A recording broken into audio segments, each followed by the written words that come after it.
Ladies and gentlemen, welcome back to Gaming with me, Tony Mo. I'd like to welcome you to the neighborhood, and I'd also like to welcome you to what I like to call the Hour of Outstanding Video Game Memories. Today we're going to be taking a long, slow, and maybe even slightly sleepy but comfortable walk down the road to Bungie's Destiny. For real though, thank you guys for joining me, because today we're going to take a little bit of a trip down memory lane. We're going to look back at two of my all-time favorite and most important year one weapons inside of Destiny. This is a pretty big deal for me.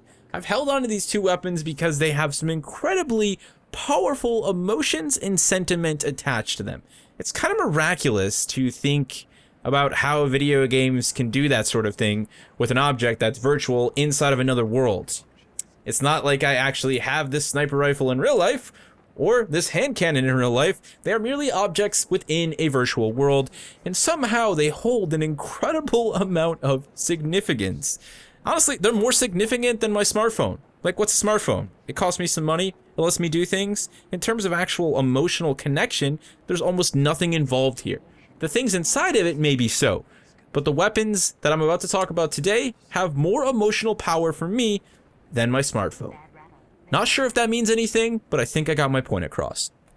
Now, I know many of you hardcore Destiny fans have a vault full of ye old things. That's basically what we should call the vault. It should be called the storage of useless items that for some damn reason I simply couldn't be bothered to get rid of. And when I say simply couldn't be bothered, I mean that you were excessively emotionally attached to them for one way or another, or you're just a hoarder and you like to have 5 million Gallahorns in your vault. That's completely possible as well. There are a few things in here that have some sort of emotional value. Atheon's Epilogue, I mean, that's the first ever raid weapon that I ever received. I've got some raid gear from the first time that I ran the Vault of Glass, as well as the Titan Mark, which dropped on my very first run of the Vault of Glass, which happened well after the Vault of Glass's release for me, and then a bunch of other absolutely useless crap. So, why don't we just get to the goods? I know you guys are saying, Tony, I see the sniper rifle on your back. You haven't hidden it very well. Okay, let's talk about it. We're actually not going to talk about the sniper rifle first, which is indeed the Chosen. We're actually going to talk about the devil you know. There is a lot going on with this ye old hand cannon. I'm just obsessed with the word ye old today, can't you tell? Legitimately, this thing is ye old. As you can tell, it still has 150 attack. The devil you know, let's make a deal. Now, there's a huge amount of irony, and I guess you would say coincidence, to the fact that this weapon was actually sent to me through the postmaster by Bungie in an attempt to lure me back to Destiny. So this is before the Dark Below, this is before any of the Destiny expansions released. And at this point, actually, I'm sorry, this is after the Dark Below, I believe, or sometime around the release of the Dark Below. I'm really not entirely sure. It's been so long, a lot has happened. My memories are definitely hazy. But I can assure you that there was a point after Destiny's vanilla experience where I had pretty much played as much as I wanted to play. I wasn't really on board for the grind train like I am today. I don't grind in Destiny. I don't spend countless hours gathering gear, and I wasn't that type of person back then. So the only legendary that I had in my inventory when they sent this to me was the Chosen. It was the only legendary drop that I had received at that point in my like 35 plus hours of playing Destiny, and it did a lot for me. But back to the devil you know. So at this point, I'm well away from Destiny. I hadn't played it probably in months, I would imagine. And I get an email from Bungie. An email saying, hey, come back to Destiny. We left you something special inside of the Postmaster. So I jump back into the game, had it still installed, go to the tower, go to the Postmaster, and what do I open up? A legendary hand cannon. As someone who had basically no legendaries outside of his sniper rifle, this was a really big deal, not to mention it was a hand cannon. I was obsessed with hand cannons at that point in time. This thing drops into my lap from Bungie, and what do you know? I'm buying the Taken King. I'm buying all these expansions left and right, you know? I'm totally involved with the world of Destiny, and I instantly start to regain my passion and love for the game that frankly hadn't actually been stripped away by Destiny in the first place. It had a lot to do with the job that I was working, which required me to work over 60 to 70 hours a week. I had no time for Destiny. I had barely any time for YouTube. I had no room for emotional attachment to video games. Destiny faded away from me. This hand cannon, that gesture from Bungie, albeit an entirely marketing-focused one to get me back to spend more money on future expansions, absolutely worked. And that's where I see the irony. Let's make a deal. It was like they sent this weapon to me and they said, let's make a deal, Tony. You come back and play Destiny, maybe consider buying some of those expansions in the future, maybe even get your friends to buy some of them, and we'll give you this hand cannon. Well, you know, if you don't buy the expansions. It's not like we will kill you with this hand cannon, but we're kind of saying that. You know, it was like they were the Mafia. Here's my deal. You come back to Destiny, we give you this hand cannon, and then you buy some expansions. And I did. I bought all the expansions, and they made a bunch of money off of me because of this hand cannon. Pretty freaking cool, right? When you think about it. I mean, again, obviously the marketing aspects of that.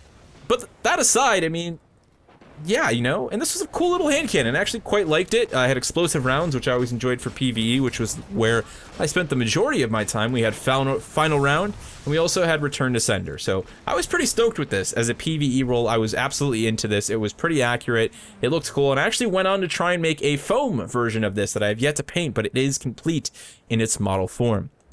So let's move on and talk about the sniper rifle at hand, the marksman's weapon, or in this case, a sharpshooter's weapon, named and sanctified by the leaders of the future war cult.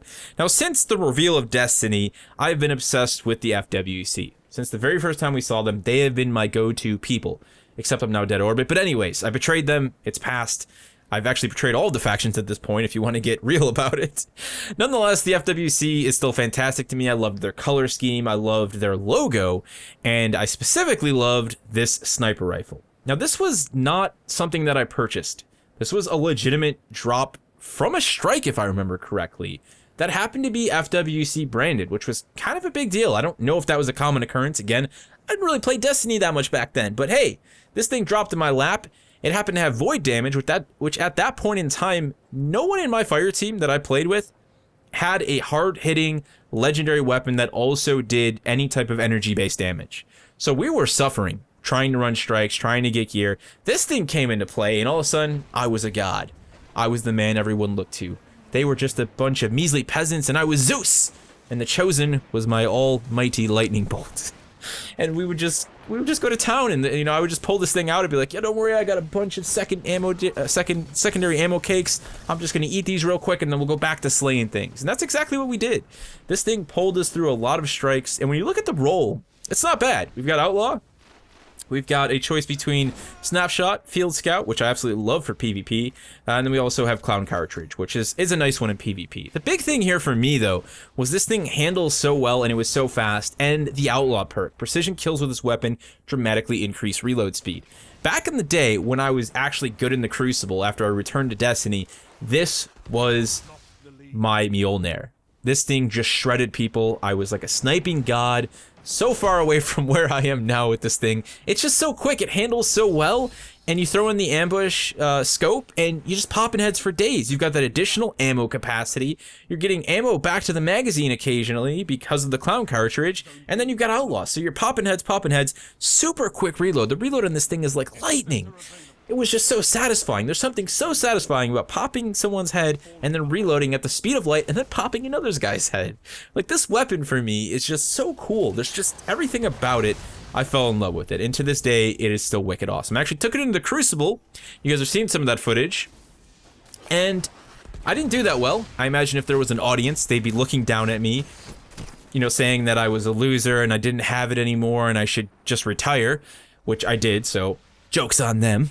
But seriously, I didn't do well, and it was not the weapon's fault. This thing is still a beast in the Crucible. It's still headshots. It's still super fun to shoot. It still handles really well, and the Outlaw perk is still an absolute monster when it comes to getting back into the fight as quickly as possible. If you are a close quarters, medium range, like really versatile sniper when it comes to engagement distances, this was the sniper to have. Now, I know there are probably roles out there that are close to this, but I've yet to find one. There's nothing that really touches this. Although the rifle that I have now is somewhat close, it at least has the same sort of scope and rate of impact to fire setup.